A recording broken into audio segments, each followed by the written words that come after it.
So today I just want to.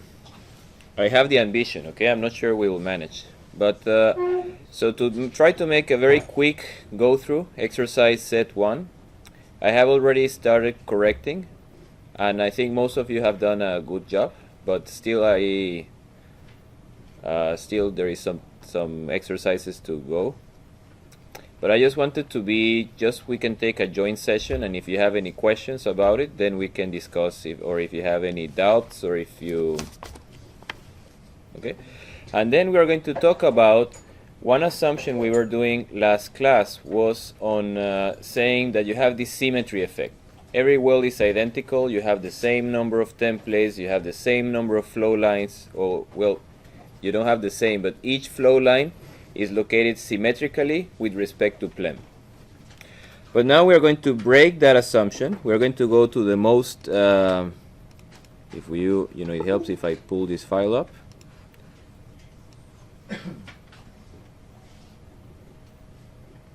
Okay, we were looking at this case, which was the Snow White field. And that was a bit before that, right? And we were saying, well, if we can make somehow the assumption that each template is symmetrical with respect to plem, and each template has the same number of wells, then we can say it's actually the same if I look at one flow path like that, or if I look at one flow path like that, it will be the same. So I can do equilibrium just looking at one single well. Okay, but different rates. And that's what you're working on right now, right? It's supposed to be fun, this exercise. A lot of fun. Okay, so just an exercise set 1. You had to make a lot of runs, and that's actually what field designers, in the field planning process, what we have to make, typically. Again, we said Q field plateau, and you were given 4, 20, 30, and 40. And this is in million.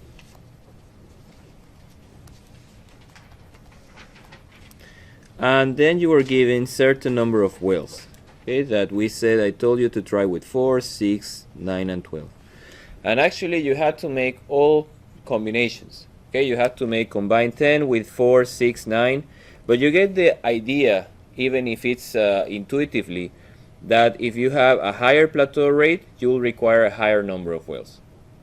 Okay, but in principle, I told you just try every combination. So you had 16 combinations, 16 cases to run.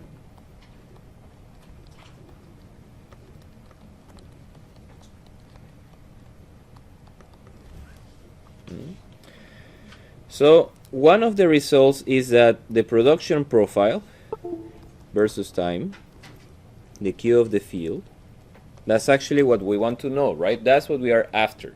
The Q of the field is going to give us the duration of the plateau, is going to give you the revenue profile. That's where everything comes out, okay, from this Q field. So you see that for 10, it's actually very long. That will be Q plateau for 10. Then you see, and actually I copied here from one of you, delivery. For 10, the plateau was very long, okay, 40 years, was around 40 years.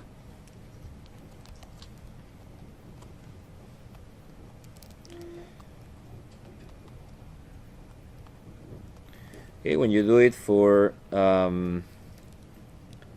20,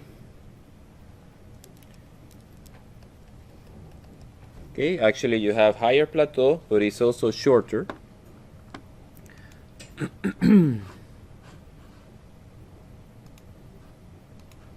Okay, for 20 we get like 20 years, around 20 years.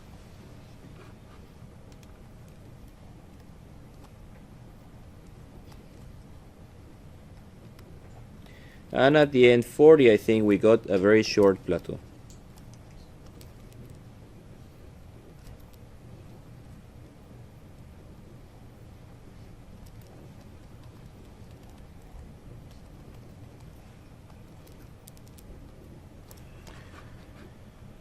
and that was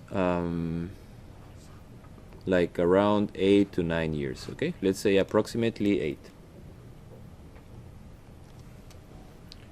Okay, which is what we discussed in class. The higher the plateau, the shorter also is the plateau. Okay, the lower the plateau, the longer is the plateau.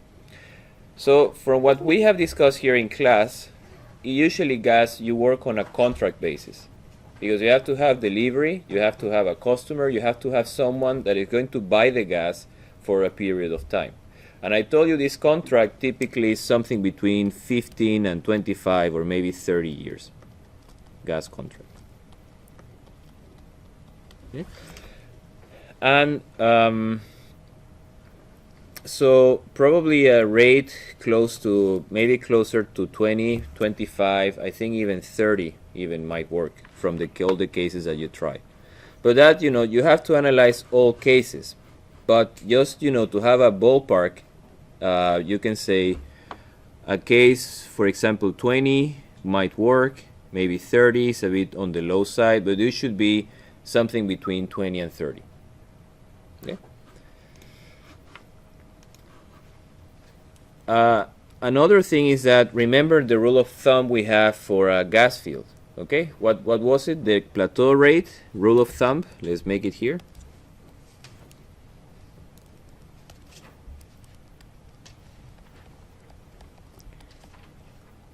Rule of thumb for plateau rate for gas field. Okay, remember it was around 2.5 to 5% annual. The annual 2% of the G or of the GPU. You already forgot what is GPU? Is the total recoverable reserves. Okay, and that means the ultimate cumulative production. Okay, the cumulative production at field abandonment. And we have how much? We have our G is on that exercise. That was on the Excel file.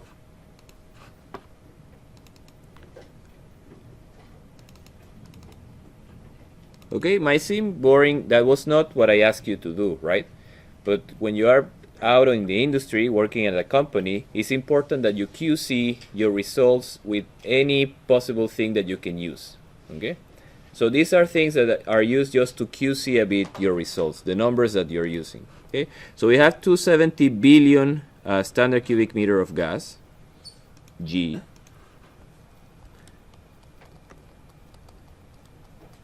Okay, what is the recovery factor that we expect for a gas field? You already calculate, right? So you're cheating a bit. But what was our recovery factor? Let's see the table here you had. You don't have to be shy. You have to defend your result. I got 50%, 40%, 55, okay, or 53. Let's just say 50%. Okay, that means the GPU should be in the ballpark of half of it, which is how much? 135. Okay, and how much is that in the field or in the plateau rate? 135 e to the 9 divided by times 0.025 divided by 3. How many days are we using per year? I think we're using 95, right? So how much is that?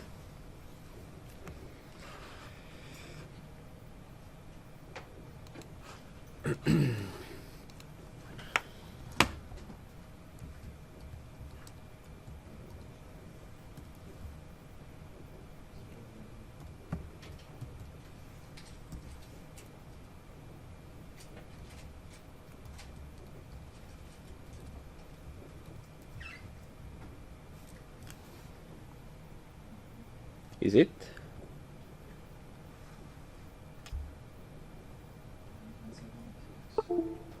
I think so, right?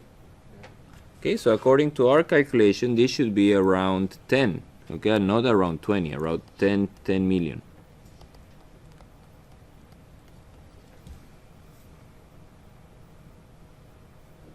okay, which is a bit low, but still is within the range that I will be closer to the lowest, okay, which gives you 40-year plateau duration. If you decide to drain more, 5%, how much will that be? Twice that will be 20, right? For 2.5%, and then you have Q plateau for 5%, that gives you 20, right?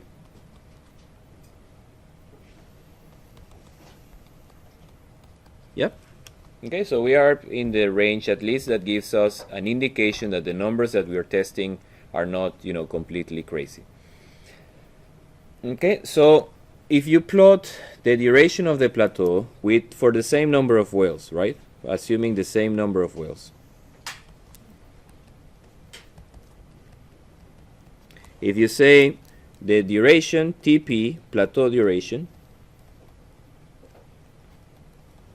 okay, versus the Q plateau rate, what do you get? Okay, and you should have just every time if you come to forget, you look at that figure. Okay, the higher the plateau, the shorter the plateau. Okay, so that actually it has a trend which is not very linear, but is something like that. Okay, and I think that was what most of you got. I think I have here some from another group. I think that was a nice way to summarize all the simulation cases. Okay, you have like a summary table. Even we did a lot of effort. We were sweating a lot just to get these numbers. Okay, here we show everything that we obtain. Okay, and then you can go for each case and simply just read the numbers. I think it's a very good summary table. Okay, so let me just paste it here so you have it. I'm not saying these are the exactly correct results, but it's nice the way it was presented. Okay, and I'm going to paste how that figure looked like. Also in another case, I'm not saying it's correct. Okay, but just it looks the trend. Okay, it looks nice.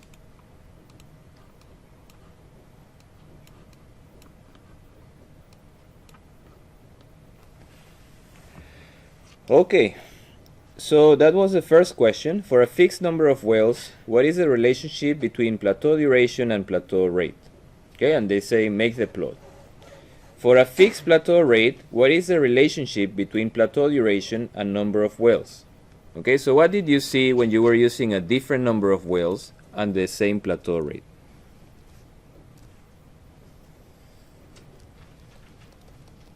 Okay, let's say we're using 20.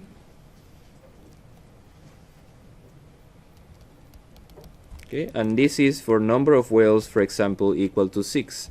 What happens when I use a bigger number of wells, a higher number of wells?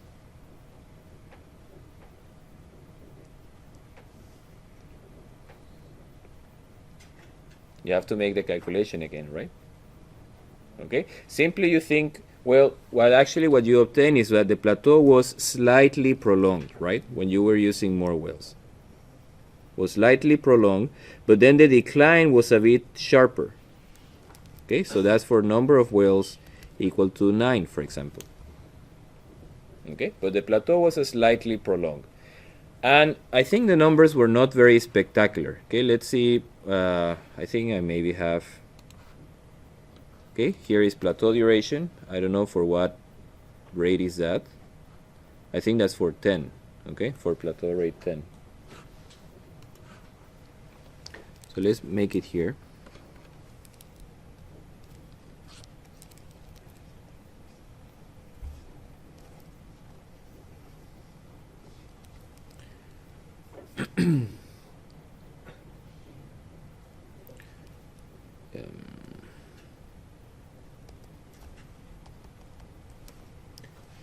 Okay, and it actually makes something like this.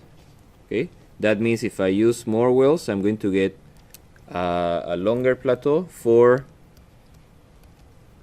is fixed. Yeah, and here is how it looks like.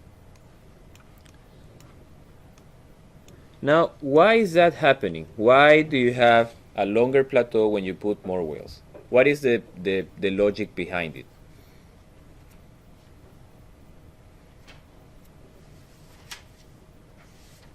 So why do we reach the end of the plateau?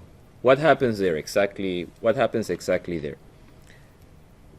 There's no more potential to produce.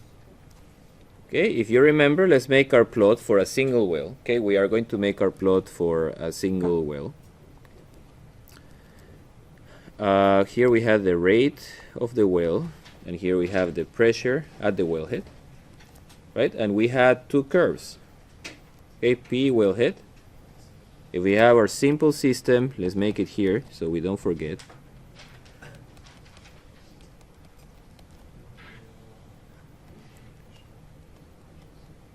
Okay, we're actually entering into decline because the rate of the field that we had here, Q of the whale, that was the plateau, right? Here initially I have a big delta P, but then with time, this equation, this curve is affected, right? And it's becoming smaller and smaller due to depletion, right? Until there comes a point where I simply cross. And that's my end of the plateau. Okay, and then it should simply, you have to reduce the rate. For subsequent reservoir pressures, actually you have to reduce the rate. The rate becomes less. Okay, because the potential simply is, here is my potential, and I'm producing here, right? But then here I'm exactly at potential, and here my potential is less than what I want. Okay. Now, what happens when I add more whales? How this picture is changing?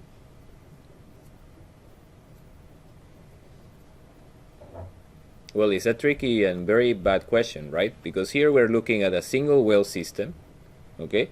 And here is and I want you to make the analysis for a multi-whale system.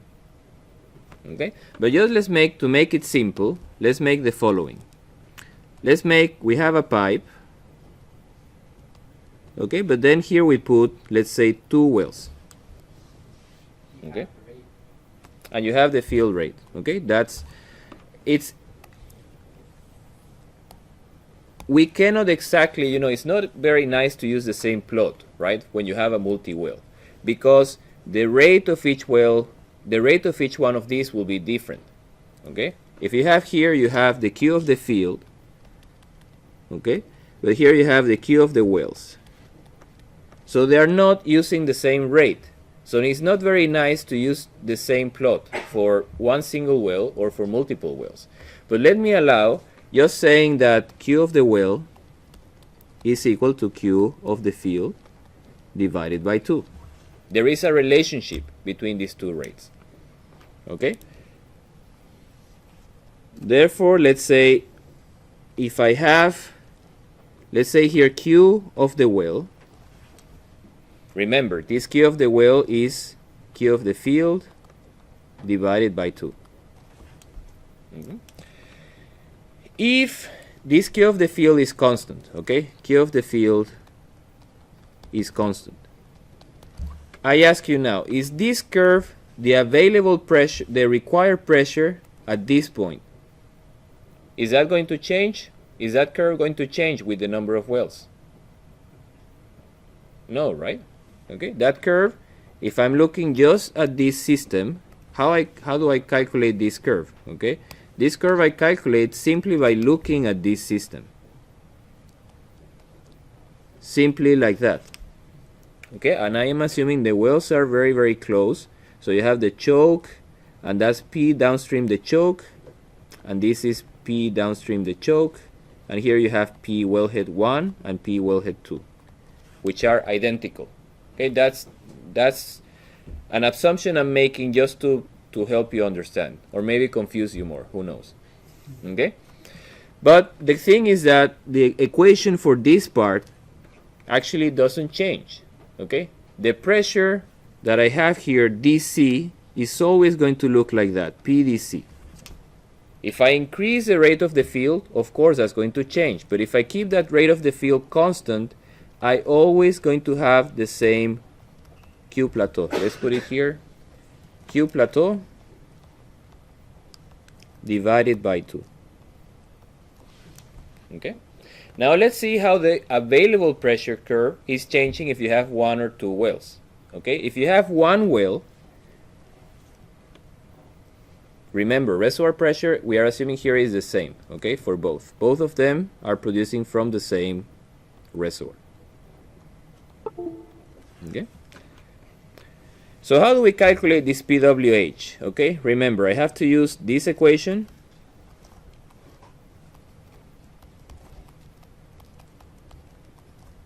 I have to use this equation.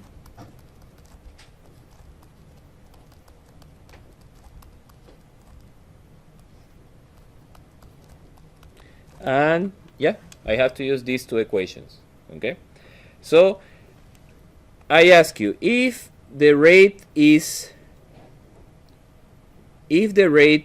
0, okay, what pressure should I get here? What should be my wellhead pressure? If the rate is 0, no, at the wellhead. Okay, so you get reservoir pressure, but with the hydrostatic height. Okay. If you have no rate here, remember we are looking exactly here, at the same point, but looking downstream and upstream. Okay. So if you have both wells 1 and 2, they will have the same. If you have 1 well, or if you have 2 wells, they will go from the same point, right? You will have the same pressure at if you have no flow. Yes? Okay, now let's say if I have a higher rate, okay, if I have, let's say I have 1 well, I have to produce through that well just the whole production of the field. Okay, will the pressure be higher or lower than for if I use 2 wells?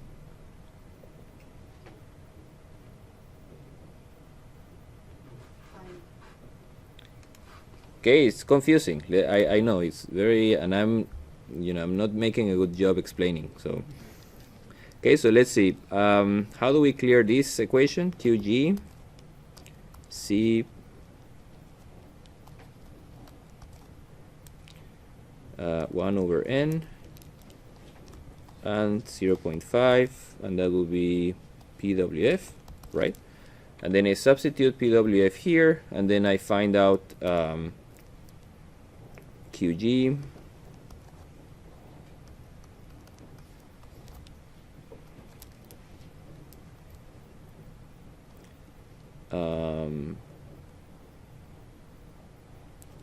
minus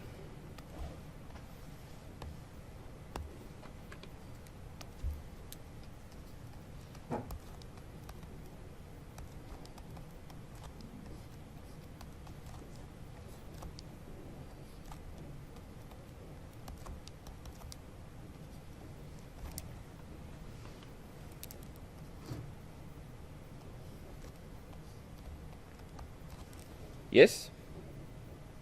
Okay. I'm clearing from these 2 equations. Using these 2 equations, I'm clearing PWH. Okay, I hope I did it okay. Let's see. Take a quick check.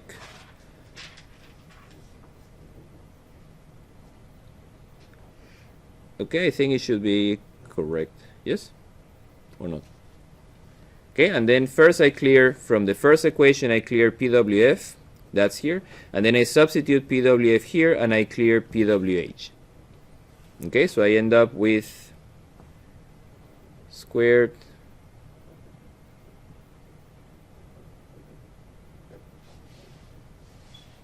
okay, PWF, that I have to square, so that's something I forgot, right? No, I removed the square root. Yeah, I think it should be fine. Okay, so that means what happens now? A question. Okay, if using 1 well, okay, Q of the well will be Q of the field, right? If using 2 wells, then Q of the gas will be Q of the field divided by 2. Now, how is PWF in both cases? How is the PWF of 1 compared to the PWF of 2? If the rate is higher, right, for using one well, PWF 1 should be less, right, than PWH 2. Right? Because simply all of these, here you have PR, and all the places where you have the rate is subtracting to that PR. Okay? That means if I have a higher rate, if I choose to produce only using one well, okay, then that pressure will be very low because the rate is very high. But if I decide to use two wells, okay, then the rate per each well will be half. Then the pressure will be higher. Okay? So that's how you see. If you use one well, for example, the curve will be, let's say, something like that and something like that. Okay, so which curve will be for one well and two wells? This one will be two wells, right? And this one will be one well. Okay? Because the pressure at any given rate, the pressure that I get with two wells is higher. I lose less pressure through the tubing and through the formation, okay, than when using one well, because I have to flow more rate through the well. Okay, if that's clear, now we go to the next step, which is what happens with depletion. Okay, which one is going to meet sooner this potential? When I'm going to cross first this point? For one well or two wells? For one well, right? So that's the logic that if I use more and more wells, I'm delaying for the same reservoir pressure. Okay, that's for the same. This is for PR1 and PR1. Okay, now I say PR2.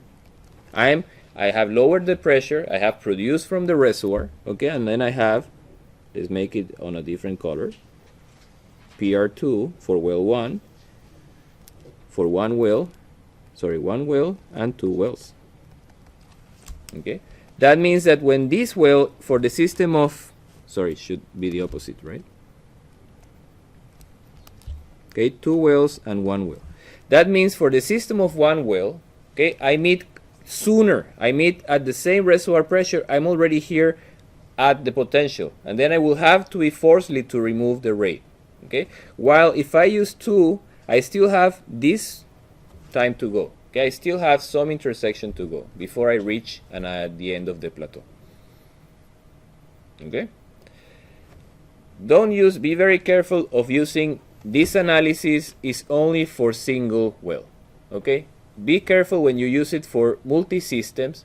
If you can only use it only and only if both wells are symmetrical and if you can have a relationship between the rate of the field and the rate of the well.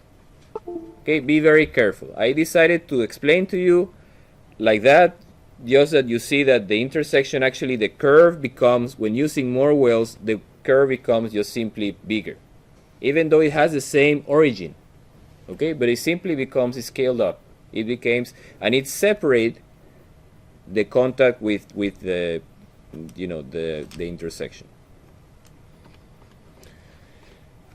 Okay, so that's why basically you have that behavior. And see that you might say, well, the change is not very much. And some of you, depending on the scale, if you use here 0 to 40, you don't see, actually you see a very flat line. Okay, you see that there is almost no change. But I can tell you that in fields 1 year that you manage to extend the plateau, that can make a big difference. Okay, in contract, in economy, in many different things. Okay, so don't neglect, even might be a very small change. 1 year is significant in plateau production.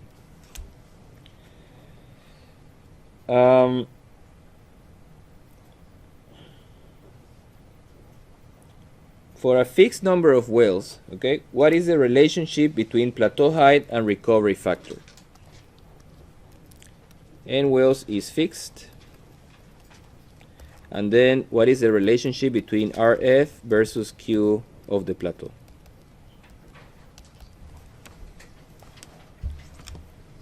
What did you get? No change, right? Why is that? Because the same abandonment classes. You have the same. That is related to this the same thing, right? The intersection will happen when at the same, if I don't change the number of wells, okay? I'm using the same number of wells. The intersection will happen at the same reservoir pressure, okay? And I reach the same reservoir pressure at the same cumulative production, okay? Okay. So how do we write that? No change.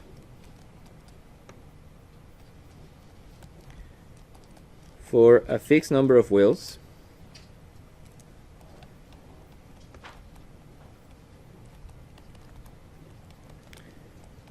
the end of the plateau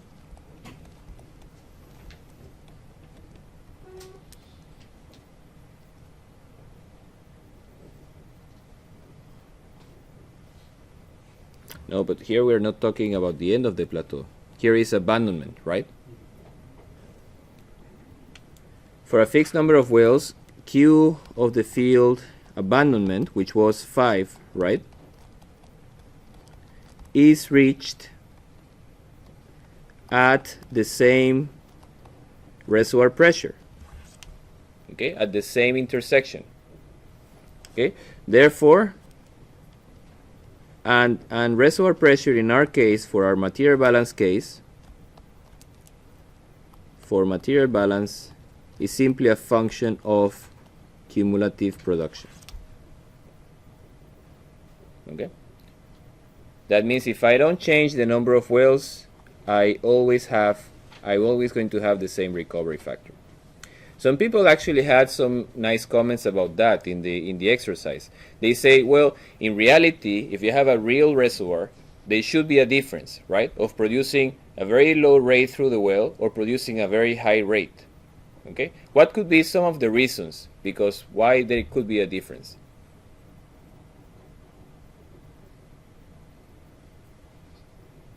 Okay, one question was, I think, given not in this exercise but in the second, that you could have excessive sand production, okay, or you could collapse the borehole if you are producing too much from the formation.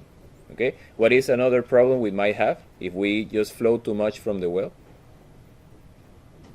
We might have this coning, right? If I have an oil rim, okay, and then we have a gas cap on top, okay, if we produce at a very high rate, then I might have coning, okay, and then I'm leaving part of this oil that just stays here behind, okay, and that's going to affect my recovery factor, okay, due to coning, okay, reduced productivity,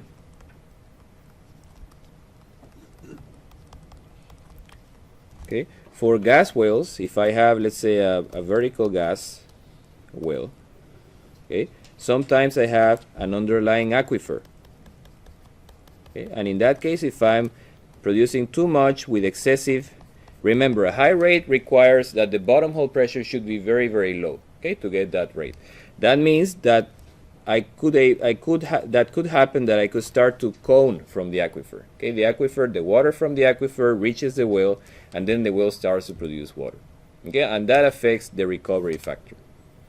So for our simplified material balance, we are saying material balance is a tank. Okay, it's just a one-dimensional approximation.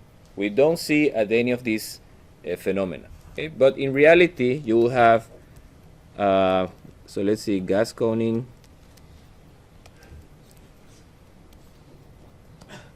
Or you could have also water or aquifer breakthrough.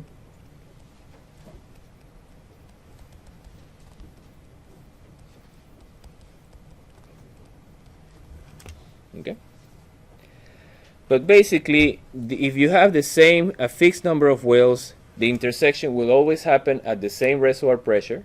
Okay, and therefore, I reach the same reservoir pressure at the same production. Okay, if I change the number of wells, then my recovery factor will change. Okay, recovery factor versus number of wells, NW. Okay, and you saw a slight increase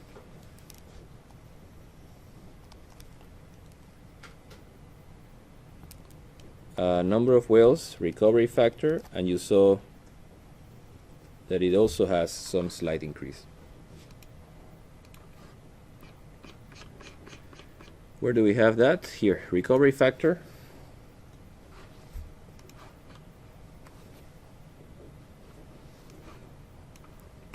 Okay, and that happens related to that. Okay, here we are looking at when do you reach plateau rate.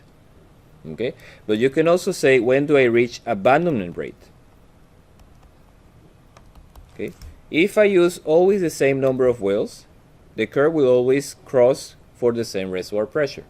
Okay, but if I use more wells, it's simply going to be more away from the intersection. So when it's reduced, it takes lower reservoir pressure to reach that intersection. Okay, so it's similar to, because of the same reason. Okay, now this one is very interesting. The relationship between, we are looking here only at NPV of the revenue. Okay, versus, we said here was plateau rate, plateau. And that is something is not very, you know, it should increase, right? When I make, due to this discounting, the value of the money is not the same today than 10 years from now. You get the idea that you should, if you produce more initially, you should increase the revenue, right? This NPV of the revenue, or the present value of the revenue.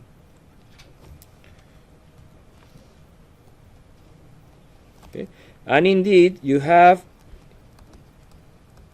a behavior which is like that. Initially, the change is very dramatic. Okay, if I decide to increase, the change is very abrupt. But then when I continue increasing, it starts to become flat and flat, flatter and flatter. Okay, that means if you go from all cases here, then you have this one, then you have this one, and then you have the extreme where I start from the highest from the beginning. Okay, Q of the field versus time. Okay, and that means here what happens with the equations is that it flattens out. Okay, and at that time I cannot produce more than that. That's the maximum that the system can give me from the beginning. I open choke from the beginning. Okay, and it turns out the curve simply flattens out. Okay, so that if you were going to say purely from the NPV of the revenue point of view, that's the best case, to produce the field as much as possible, as early as possible. Okay, if you don't look at anything else, recovery factor, coning issues, sand production, you say I produce at maximum from the beginning.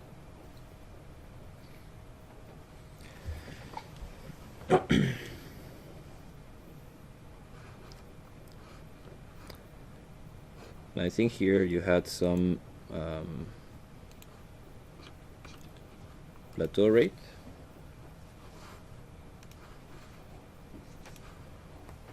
Okay, so if you try with, I think the potential was 60, around 60 million. Okay, so if you try with 60, you will see actually it's very flat. Okay, so actually that's where you have the maximum there.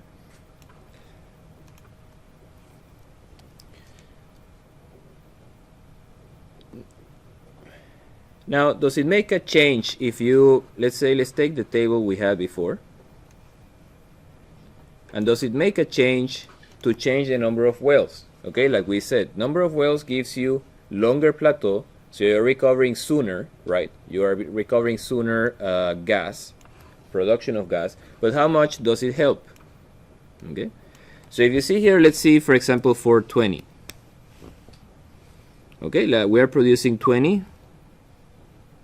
Sorry, for the same number of wells, let's take, for example, 9.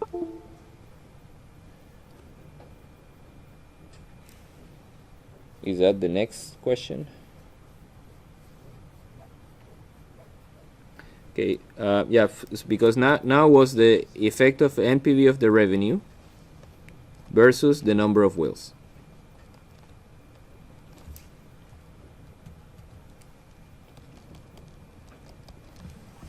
Okay, so let's see for the same plateau, 20, okay, 20 and 20, what is the effect on the number of wells? So we say for Q of the NPV, and here we have 7.81, then we have 6, we have 7.86, 9, we have 7.89, and we have 12, we have 7.91. Okay, and this is in billion NOK or US dollars. Okay, yeah, this is a billion. Okay, so you get the impression that is simply you have more wells, then because of that recovery, because you can extend the plateau duration, okay, you're recovering sooner, then you should get a higher value, right? But remember, to have these additional wells, okay, you have to drill them. They cost, okay, they have some cost. So let's make the approximation that the cost for each case, the cost per well is 100 million, okay, US dollars. Okay, and we are assuming this investment has to be done at the initial, during the early stage of the field. Okay, so the effect of discounting shouldn't be that relevant. Okay, you should have what you have to expend in year one. Actually, that's the final amount. I don't have to discount it. Okay, so let's see here what is the difference now if I add the difference of the two additional wells. Okay, how much is 2 wells here? So I have to subtract, right, 200 e to the 6, and that's how much? 0.2, right? Here I have to subtract how much compared to this case? 5, okay, 0.5.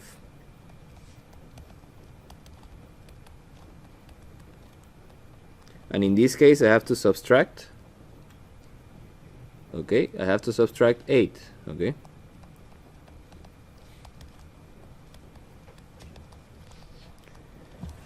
How much is that if I subtract the number?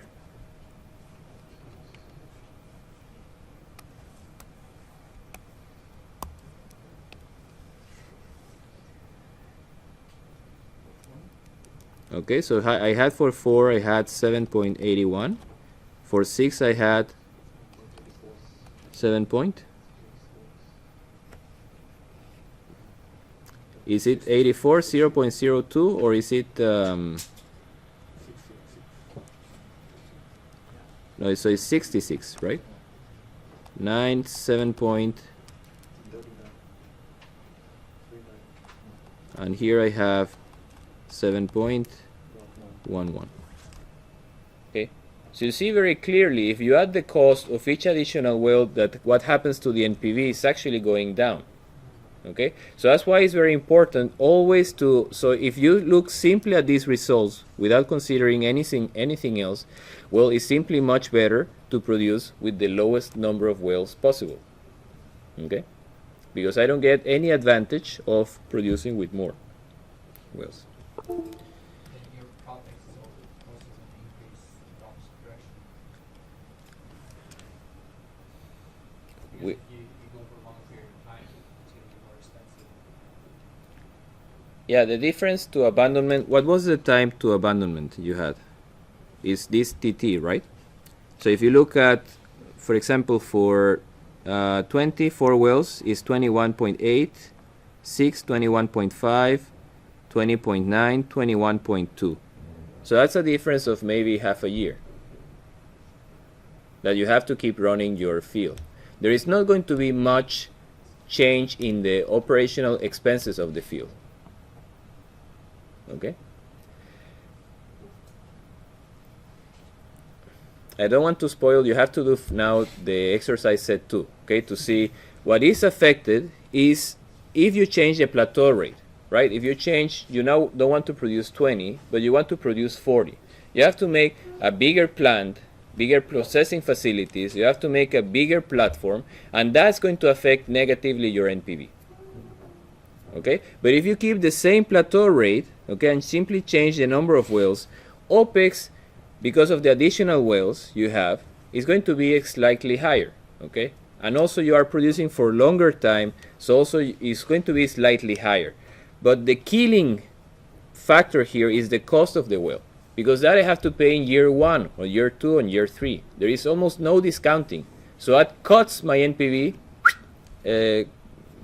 I don't have to discount it. It cuts it dramatically.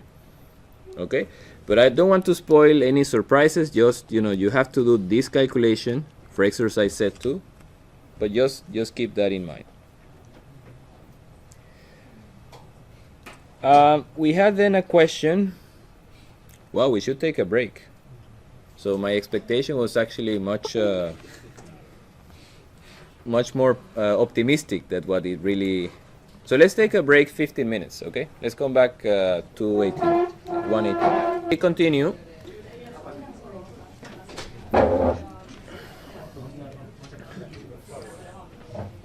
Just so one comment here. This is simplified, okay? We just, of course, have to add OPEX, CAPEX, many other things. But just using, remember here I'm also have to invest in these 4 wells, okay? And I haven't deducted that. But if you have to do the deduction for all of the rest, okay? So just comparing all of these numbers compared to the first one.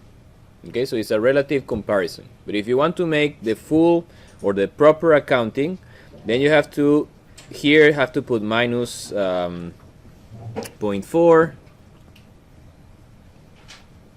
Yeah, minus 0.4. Here will be 0.6, 0.9, and 1.2 billion. Okay, but just to give you an idea that because of DrillX is paid during the first year of the project, that value is not discounted much. And that has a big weight on the NPV. Okay, you can almost deduct it kind of without any discounting from the NPV. Okay, and you see in this case, really, it doesn't make any sense to drill more wells to produce the same plateau.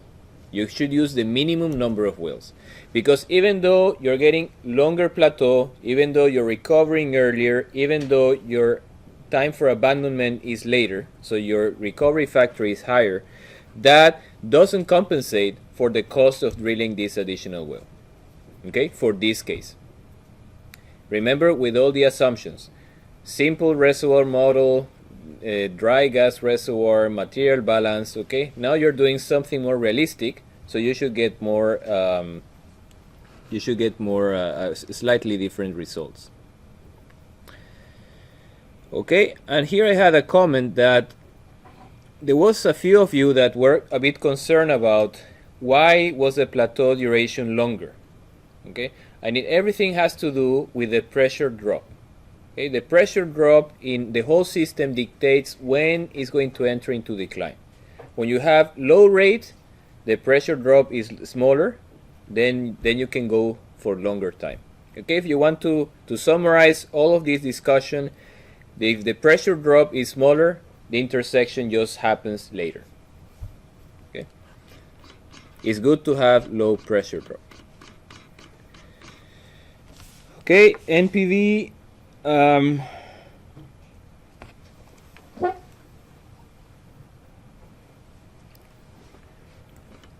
Okay, was another question to say, for the post-plateau period, is it possible to represent the behavior with an exponential function?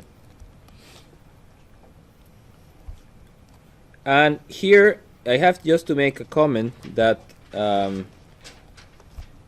if you take the same time step, okay, we were using 1 year, which is a relatively big time step, and the decline was very, very sharp. Okay, so if you take on 1 year basis, probably you had maybe 3-4 points. Okay, so in that case, if the decline is very sharp, the best strategy is just to reduce the time step, and some of you have done it. Okay, some of you took a few months for the time step. Here you use a year, but after you reach the plateau end, they were using a shorter time. And that's a much better way to account for production. Remember, we're making an estimation in our exercise that is like a step, right? So if this jump is very big, you're making a big over prediction of the rate. Okay. Could you try to make like a prediction and then use an average rate instead? Prediction? Yeah, so like if you assume that you're producing the constant rate, then you get the next rate, right? But if you use the average of the rate that you have and the next rate, then you get an average rate in between. Yeah, the best way is what we mentioned before, is you can use the trapezoidal rule. Okay, and that's then you don't have to reduce the time step. You can say that qi plus qi minus 1 plus qi divided by 2 times ti minus ti minus 1. Okay, you can use that approximation, and that's much better because that's like a trapezoid. Okay, you're approximating that curve by almost by its shape. Okay, so the error you are committing is very very small. The problem with this approach is that you have to make it implicit. Okay, the rate that you're using to compute the delta GP is the same rate that you're trying to calculate. So you have to assume, and that was I think a long time ago, right? We discussed this. So assume qi, then you have to calculate GP, then you have to calculate PR, okay, and then you have, with this one, you have to calculate the qi, the real, okay, and then you have same, then you have a solution,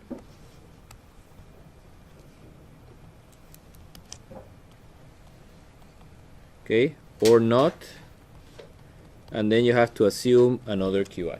So you have some iterations to make there. But that's very correct. If you use a better integration approach, you get a better result. Yeah, for the post-plateau, there were a few of you that and I just wanted to have an equation for this period. Okay, something like e to the c t, something like that. And actually you saw that C, the behavior of C versus the number of whales, okay, is actually that if I increase the number of whales, that C is actually increasing. Okay, that means that the decline is sharper with the number of whales. And some of you, they went to the extent to say, well, we can compare to the analytical equation, right, where you had that em t minus tp q. If you remember the analytical equation for undersaturated field, okay, for post-plateau,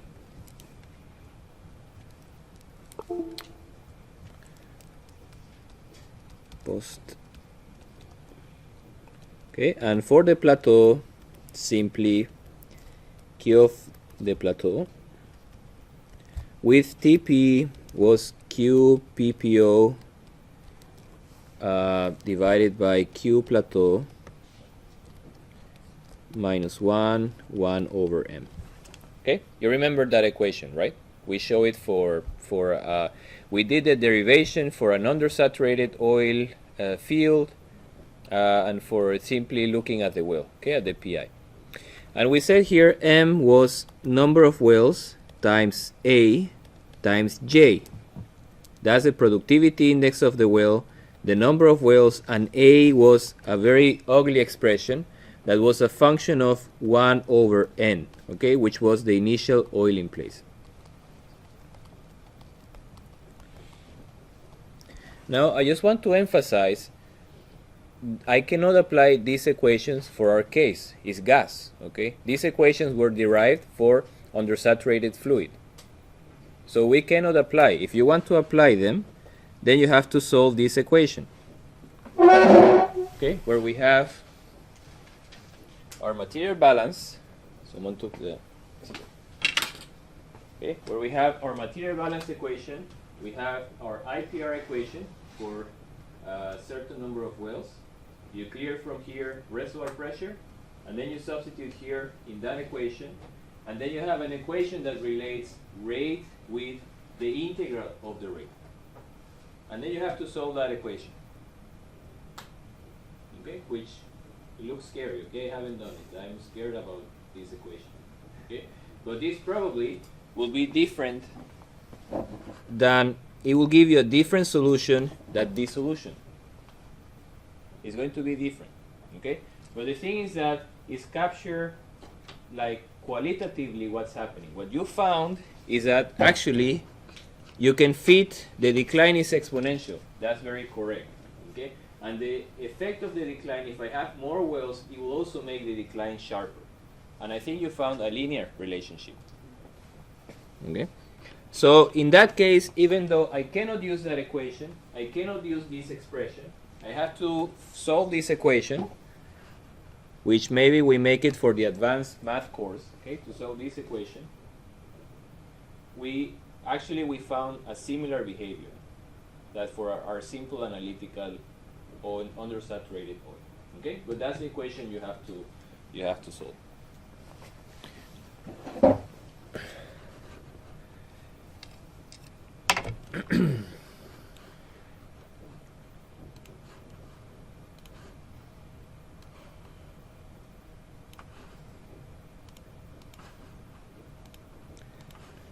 Okay, so let me just put here this development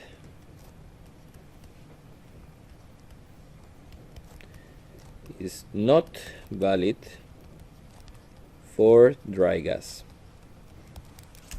Okay, for dry gas, you have to go on another adventure. Okay, and you have to actually solve this.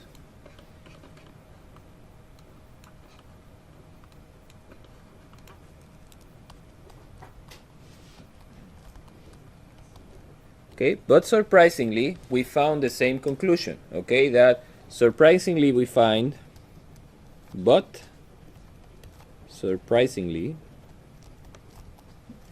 we find that the decline is exponential,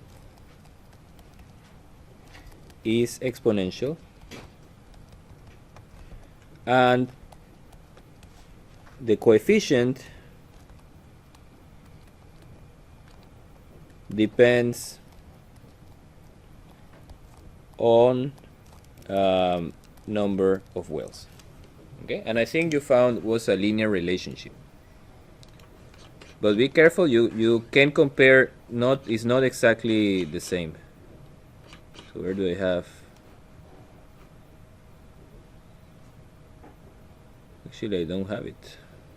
Okay, but I think it was a relatively linear relationship.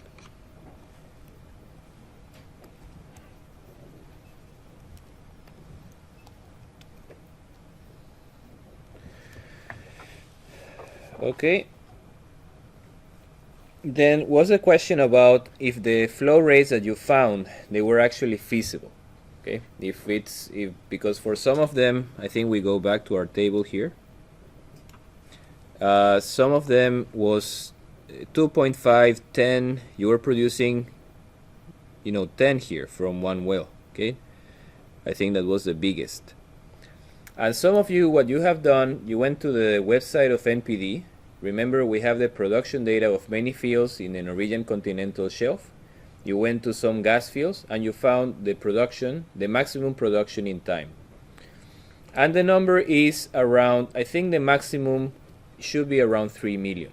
Okay, the maximum, a big subsea gas well is producing around 3 million, around that number. Okay. A big subsea dry gas well might produce, and that's why you have this constraint for the second exercise, okay, based on that. Now that depends very much on what I showed you, what I mentioned before. If you have a problem with coning, if you have, depending on the size of the tubing, okay, if the tubing you make it too small, you start to have, so let's put it here, a coning, okay, is an issue. Then you have sand production, okay, then you have hole integrity. If you start to draining too much, the velocity starts to be very high, and then you cannot keep the integrity of the hole. And another thing is erosion in the tubing, okay, or tubing size. I'm not sure, but I think the tubing size, the biggest we have offshore is something around 9-inch, okay. So 9-inch is limited. You want to have certain velocity of the fluid inside that pipe. If you reach a higher velocity, you start having integrity problems, sand erosion. You can have corrosion due to erosion and all kind of problems. Okay. Okay. Then was the question about using the production potential. Okay. Field production potential.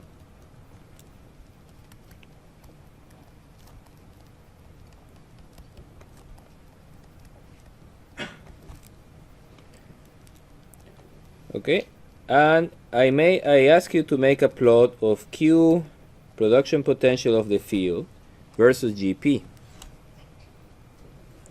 And that basically tells you if I haven't produced anything from the field, okay, there will be a maximum rate that I can produce. Okay, when I start to produce from the field, reservoir pressure starts to go down, and then I can produce less and less. And you got like not exactly linear, but you got this type of relationship. Okay.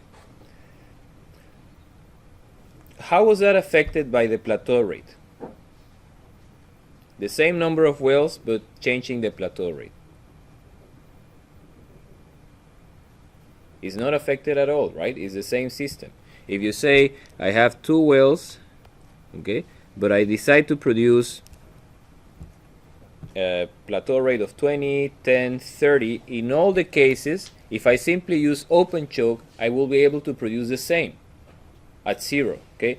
If I now go at this cumulative production and I open the choke for all the different plateau productions, I will produce also the same.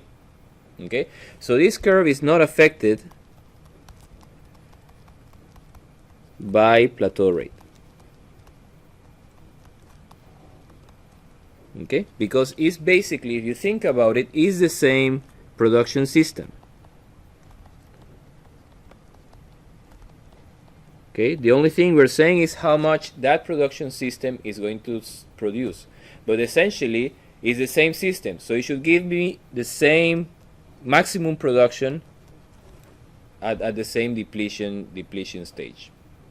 Okay, now what we have done for the analytical case, we have said when the potential is equal to the plateau rate, we come here, okay, and when that number is equal, that means that's the GP at which I will have the decline, okay, the start of decline. And I could do that here because I simply had the equation, okay. Here, until you guys solve this equation, you don't have an analytical equation, okay, but you can use the chart that you have. Okay, so you can simply interpolate on your chart, okay, if you have a collection of points, okay, you can interpolate, and you can find from there the duration of the plateau, okay, which was TP is GP star divided by Q plateau times the number of days in a year. Okay, and the result should be identical to the one just making the manual calculation. Okay, should be very close, almost identical, and that can save you a lot of time. Okay, you don't have to make simulations for the same system for different plateau rates. You can simply have your curve for one case, and then you can use it for different plateau rates. Okay, you can come here, What happens if now produce more? What happens if now I produce less? Okay. Without having to run the actual simulation. So that's a tip for exercise set 2 for saving you some effort. Okay. Only if you want to use it. Now, what happens on the field curve for with number of wells? Okay. Field production potential.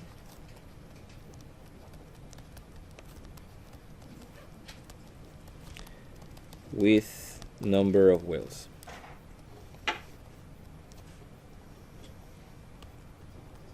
This is the same, right? That's how much I have produced from the field. That is the scale. That's how much, if I have drained 1 billion, 100 million, how much I have drained of gas from the reservoir. Okay, and here I have the Q production potential of the field. If I have, what you found is that if I have 4 wells, for example, let's make NW equal 4. What happens when I had more wells?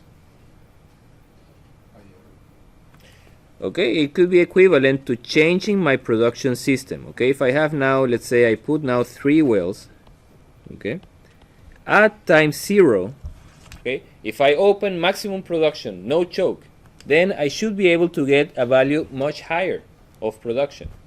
Okay, and then the decline, it was something like this. Okay, we know from the analytical expression, okay, remember in the analytical expression QPP is minus M GP plus QPPO, right? So this factor, it was affected by the number of wells, okay, and this factor was also affected by the number of wells. Okay, so you know the slope. If you assume this is like a fairly like a straight line, okay, the slope should also change with the number of wells. Okay, we know it's not exactly applicable, the equation. We cannot use it. Okay, we have to solve this equation first. But you get the same effect. Okay, you got the same effect. Number of wells 6, and then if you use 12, it will be actually something like that.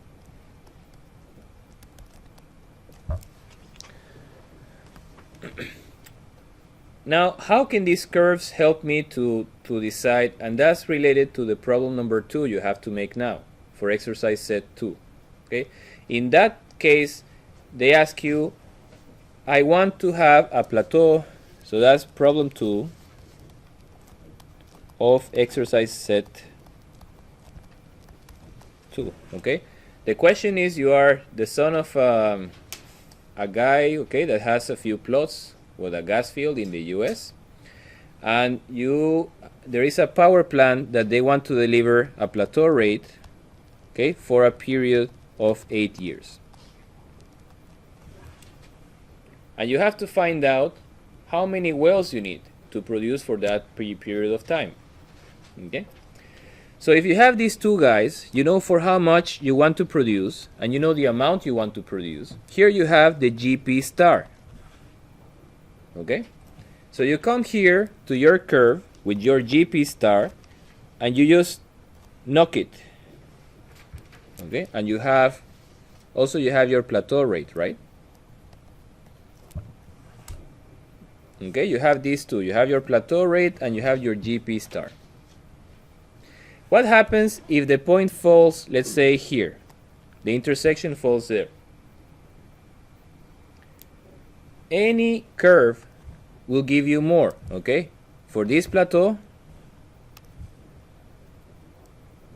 let me make a new plot.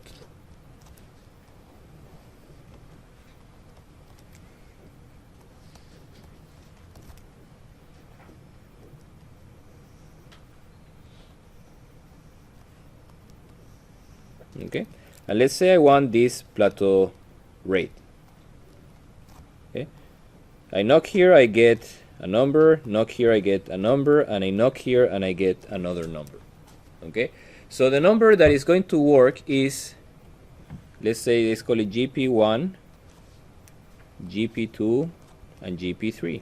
Okay, so if GP1 is greater than GP star, what does it mean? That all will be produced. That I will be able to produce that rate for that period of time. Okay, because remember, this GP1 is Q plateau times the duration of the plateau. Okay, and if it's bigger, that means the TP here you have on this side, you have again Q plateau times the desired TP.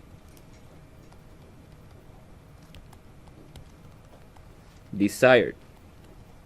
Okay, so if these two guys are the same and this guy is greater than this guy, that means that the time of the plateau is greater than the desired. Okay, that means you will be able to produce the field. If on the other hand is less than that, that means you need to increase the number of wells. Okay, you have to probably have some but for that you have the exercise, okay, to process that. But what I'm saying is that if your intersection, you come with your GP star and your Q plateau and you knock it here, you can see if you have the curve for different number of wells, okay, you can know exactly how many wells you need. Okay, if you need between what number of wells. Okay.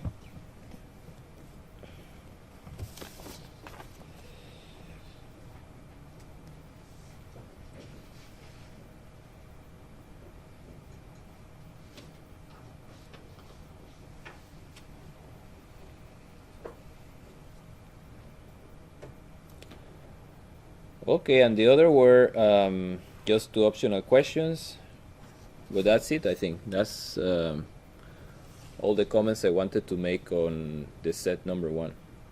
Are there any questions? No? Okay. So the idea with the exercise set 2 is that you take exactly the same concept we have been discussing here, but just go deeper. Okay, now with a more realistic system, you're taking into account remember, in this case we are making the assumption that the minimum pressure we need is 120 bar.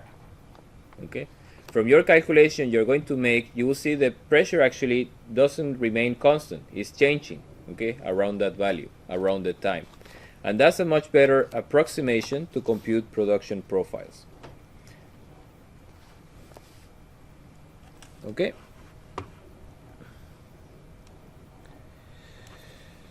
Okay, so let's start now. Even though we don't have much time, okay, we can start to make a very brief discussion about networks. What happens when we have a network? And a network is typically a system, okay, system of pipes that commingle, that gather the production from several wells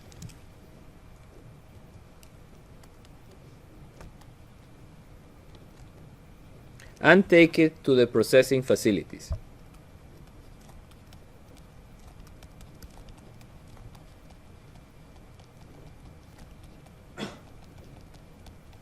Okay, and depends. Sometimes we have, sometimes this network actually doesn't exist. Okay, for example, you have on a platform,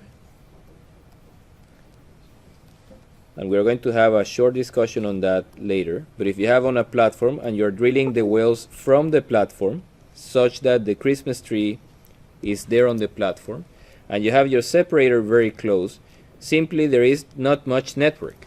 Okay, you can connect each well to directly to the separator. Okay, but on the other hand, if you have a subsea system, if you have subsea wells, okay, let me try to make sort of an isometric. So you have your FPSO. Here is where you have your separator. Okay, you usually want to put the minimum number of pipes going from the bottom, from the seabed up. Okay, because this guy costs money. Okay, so typically you want to have here a system where I gather the production from different wells such that I can take just one single line up. The other option is that I have to put one line for each well, okay, and then this becomes very rapidly very costly. Okay, that's option 2.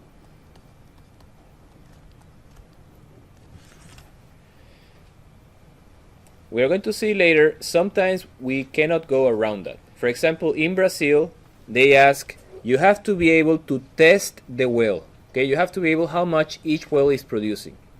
And you have to do it with a separator.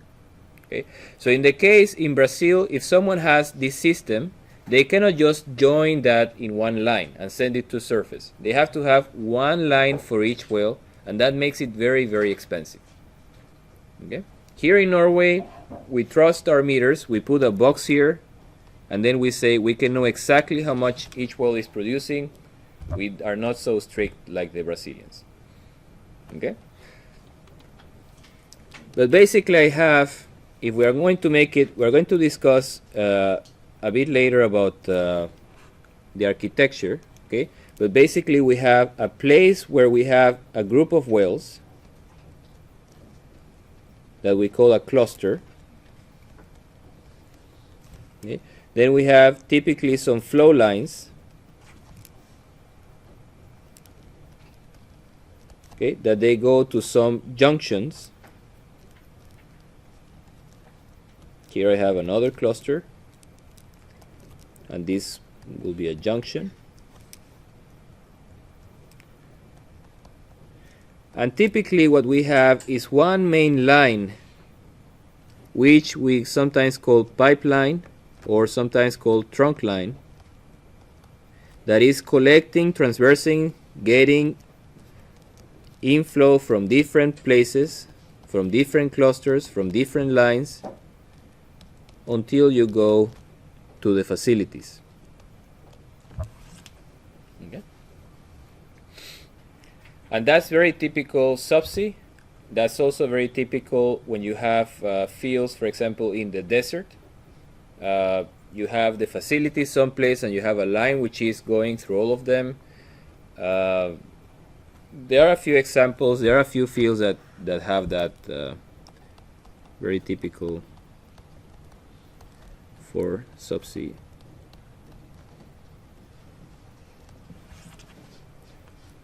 Okay, so how do we tackle that situation when we have such a, in that case, you can say that if I make a change on this well, okay, it has up to a certain level, it has effect on all the neighboring wells, on the whole system. They are breathing through the same system. Okay, so for example, if I start producing more from this well, let's say I open the choke, okay, this one will have to flow, this rate will increase. Okay, when the rate increases in the line, the pressure drop is also increasing. Okay, so the pressure here is going to increase, and that's going to cause the production of those wells to go down. Okay, if you reduce the rate, the opposite effect happens. So it's like at some point, maybe one well which is very far away, if I change it, it actually doesn't make any change for all the other wells. Okay, but maybe for one well which is closer, it has more effect. But they are somehow, all of them are connected. So let's take a simple case where we have two wells, and we have a junction and we have a separator.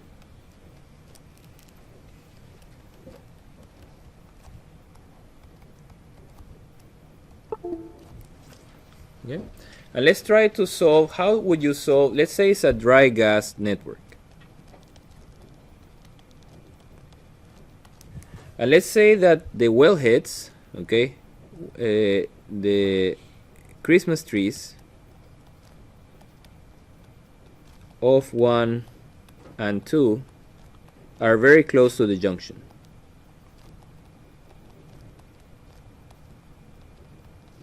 Okay, to that junction there.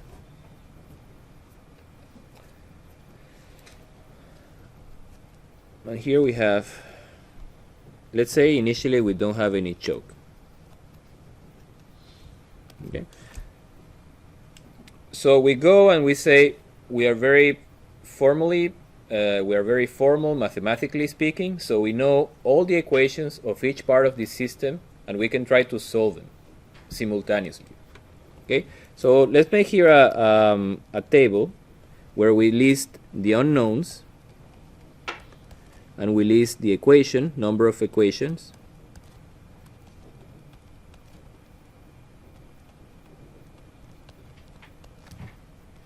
Okay, just to try to make an accountancy of how many equations we have and how many unknowns. What equation we have first? IPR, right, for 1. Remember that was Q1 C1 PR squared PWF squared to the power of n, and this, all of them should be 1. I can have the case both are producing from the same reservoir. So here, how many unknowns do I have? I have the rate and I have PWF, right? So I have 2 and 1 equation. I have to continue searching. I have the TPR of 1, sorry. That equation is Q1 CT1 PWF 1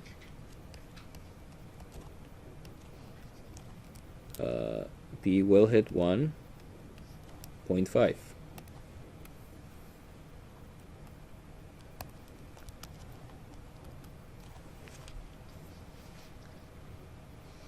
Okay, so how many new unknowns I have here? Simply 1, but I have 1 more equation. Okay, so it still is not closed. The system is not closed yet. What other equation do I have? I have, let's go for the second well, right? IPR 2, and that will be Q 2 C2 PR2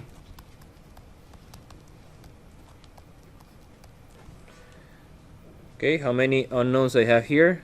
2, the rate and the PWF, and I have 1 more equation, so I'm now in deep trouble. Now let's say TPR 2, here I have Q2 CT2 PWF2 ES2 PWH2 squared to the 0.5. Here I have 1 more unknown, but I have 1 more equation, so I'm still down by 2, right?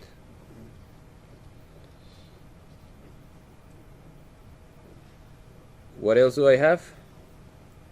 I have the pipeline equation. And what is the pipeline equation?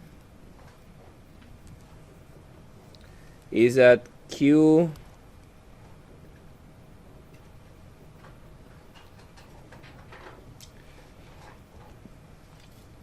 is basically that Q1 plus Q2, right, is the C of the pipeline times P junction squared minus P separator squared, okay, 2.5.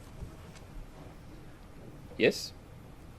So is the rate of both is this equation here. So it's the rate of both, and I have the constants of the pipeline, I have the separator pressure, and I need this P junction. So I have here 1 more equation. And how many unknowns I have? 1 more, right? It's not looking very good. What else do I need? Flow line, we are saying they are very close, right? So we are neglecting actually that flow line. If we say they are very close, they are almost in the same place, what assumption can we make? The delta P is 0, yes. So that means essentially that PWH1 is equal to P junction, right? And PWH2 is equal to P junction. Yes? Because they are very close, simply due to proximity. So how much we have here? 1 more equation, 2 more equation. So we make the total sum 1, 2, 3, 4, 5, 6, 7. 1, 2, 3, 4, 5, 6, 7. 7 and 7. Okay? I can solve it. I can use Newton-Raphson. You can use any method you want to solve. What if we add the choke equation? Which we don't like chokes, okay? But let's keep it because we don't have much time. Okay, so let's make, we know the system is consistent. We can solve a system of equations with open choke, no choke, and that's going to give me all pressures, all rates, everything. So how do I solve it graphically? If I decide, remember we always like to try to put things graphically just to understand, okay? To make calculation, to give the numbers, actually I have to go to the equations, okay? But graphically it helps me to understand. So let's see each one of these. Here I have well 1, and here I have well 2, and here I have this flow line. So let's look at this system here and just try to plot, okay, how the P junction looks like versus the rate of 1, of well 1. How should that equation look like? If I have a very, remember here I'm going from PR1, right, to P junction. So I have to go from reservoir, deduct the flow in the formation, deduct the flow in the tubing, and then I reach that point. Okay? For 0, I get a number which is very close, very similar to reservoir pressure. Okay? Plus the hydrostatic.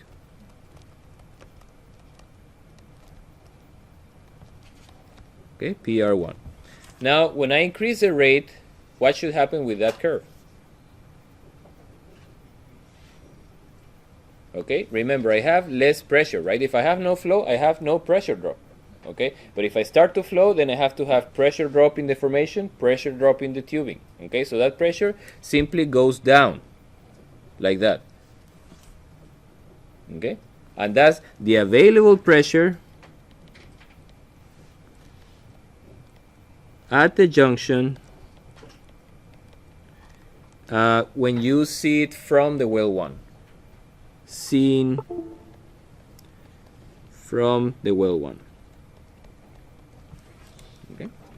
I can do the same for well 2. I can do exactly the same, and then I can find another curve. P junction. Okay, it's exactly the same point of pressure, but now seen from the perspective of well 2, and I'm going to have exactly the same curve. And this is the available pressure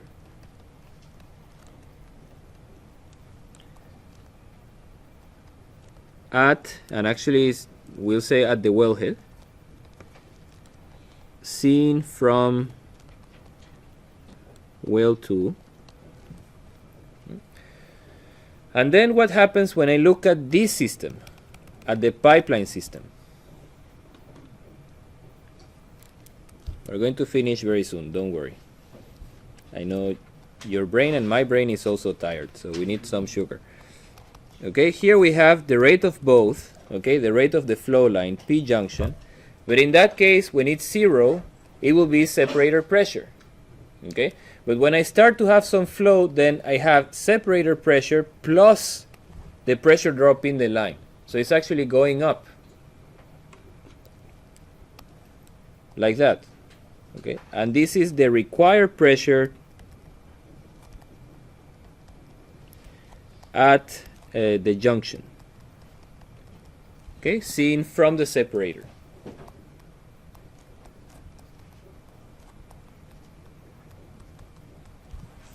Okay, so let's make a number J1, J2, and simply J. If there is no choke, all these pressures should be the same, right? If no choke,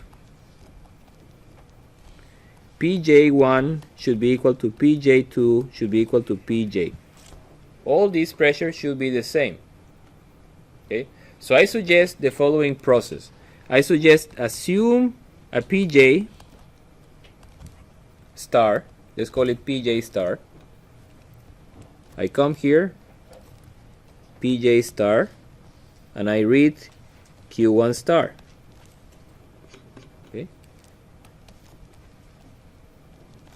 Q1 star. Okay, then I read also Q2 star.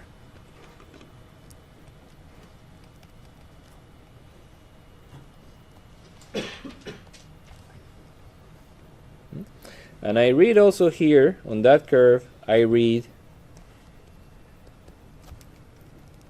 Q flow line star, or Q of the field star. That's just one way, okay? You can use any other way to converge this system. But I think with PJ, you're assuming just one variable, okay? You don't have to assume Q1 and Q2. You can assume just one. But now, how do I verify that that's actually PJ, the PJ that the system will operate at? Mass conservation, okay? Mass conservation tells me that Q1 plus Q2 should be equal to Q of the field. So then you have to do a final checkup. Is Q1 star equal plus Q2 star equal to Q field star? If yes, that's the solution. Okay. If not, I have to go back and assume another PJ.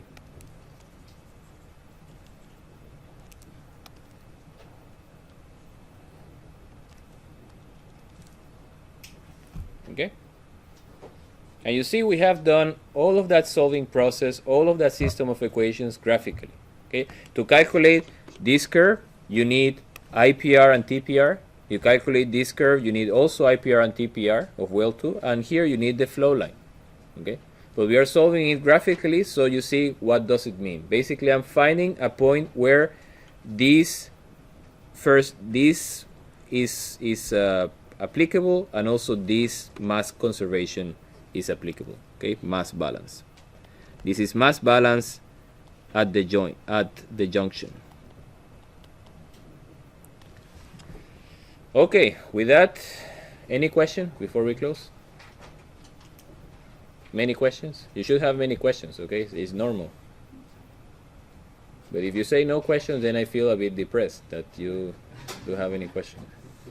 Okay, see you tomorrow.